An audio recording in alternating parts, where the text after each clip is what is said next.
Hello guys, welcome to episode 16 of My Musings. I hope you are all doing well and staying safe. Thank you so much for finding my musings worthy of being heard.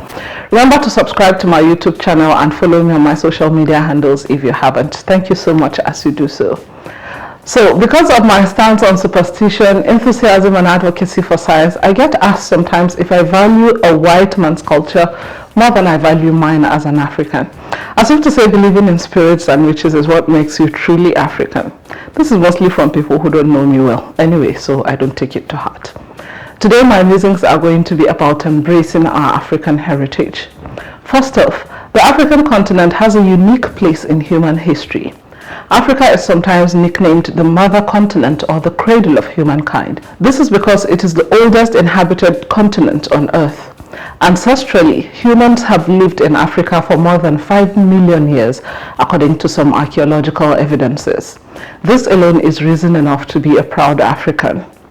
The origin of the name Africa is greatly disputed by scholars. Most believe it stems from words used by Phoenicians, Greeks, and Romans. The important words include the Egyptian word Africa, meaning motherland, the Greek word Afrik, meaning without cold, and the Latin word Aprica, meaning sunny. Whatever the case, all those words and their meanings are relatable to us as Africans. Today, Africa is home to more countries than any other continent in the world. What should this mean to an average young African? For a very long time, the studies of traditional and contemporary African cultures were mostly conducted by non-Africans, and both the reasons for undertaking such studies and the source of some information are foreign. The field covered by these cultural studies on Africa is consequently narrowed in many cases, and they are automatically seen as a collection of animist religious practices, initiation symbols, functional objects of worship, syncretic rites, superstitions, and ceremonies. In other words, many African stories are studied first and foremost as barbaric practices, leaving our stories being told by complete strangers, and ultimately making young Africans either uninterested in their history or feeling ashamed of identifying with it. Even though I don't subscribe to the idea that the entire African quagmires presently should always be attributed to colonialism, but we cannot downplay some dark legacies of colonialism here and there that still haunt Africa. Colonialism to some degree had forced environmental, political, social, and religious change to Africa. Admitting some few positive influences of colonialism may not change this fact. Natural resources, including diamonds and gold, were overexploited. European business owners benefited from trade in these natural resources, which goes to say that they saw potential in the continent. We were doing well for ourselves. Colonial histories affect the way in which some African beliefs and traditions are practiced, controlled, and defined in this day and time. Most of the knowledge of African religions that we have are models of educational institutions, and educational practices are a reflection of post-colonial theories, which highlight issues of power, dominance, and race.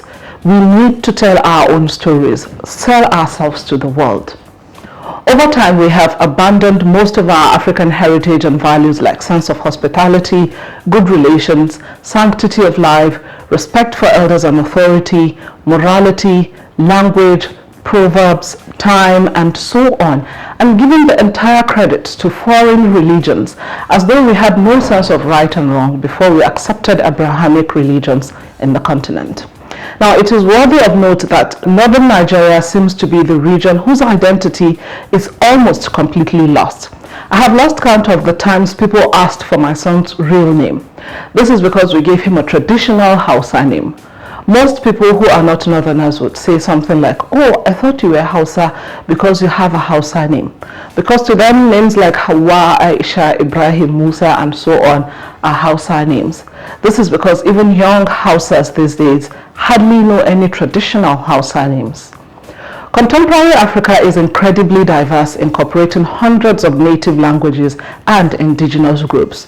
The majority of these groups blend traditional customs with modern societal practices, but the modern societal practices seem to overshadow the relatively valuable African customs, as we see people getting offended when they are reminded about what a white wedding stands for symbolically, because they do not understand that a white wedding is the traditional wedding of a white man.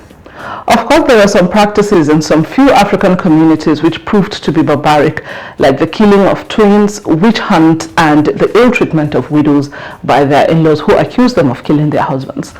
All these only occurred in some few parts of present-day Nigeria, which these same white men put an effort to stop. But for us to do justice to this position, we should first task ourselves to study the percentage of the communities engaged in such savage practices in comparison to the vast majority of the continent that operated on a serene and admirable values. The outcome of this study always reveals that the communities engaged in such uncivilized practices were in negligible percentage. It is logical, therefore, to assert that those barbaric practices some people use to justify colonial presence in Africa are beliefs that must have been abandoned with time, going by the intercommunal influences, even if colonialism had not occurred. Africa is a beautiful place to be. Africans are beautiful people. We have an identity to preserve other than the one that was given to us by strangers. The earlier we embrace this truth, the easier it will be for us to tell our story to our children and to the world. That's it on episode 16 of My Musings. Thank you so much for your support. And for our giveaway today, congratulations to Malamara Manatu Usman from Taura in Jigawa State. She's our Widow of the Month and she'll receive 50,000 naira from our sponsor, William Adebo. We say a big thank you to him for supporting these widows, and we hope that he will always be met at his point of need. Please feel free to nominate a struggling widow by sending a short video or pictures of her and her business. Let's support her in our little way. Today I'll be leaving you with the words of a Jamaican activist, Marcus Garvey, that say, "The black skin is not a badge of shame, but rather a glorious symbol of national greatness." Until I come your way again next month, please remember to like and follow me on my social media handles and share my videos. Bye for now.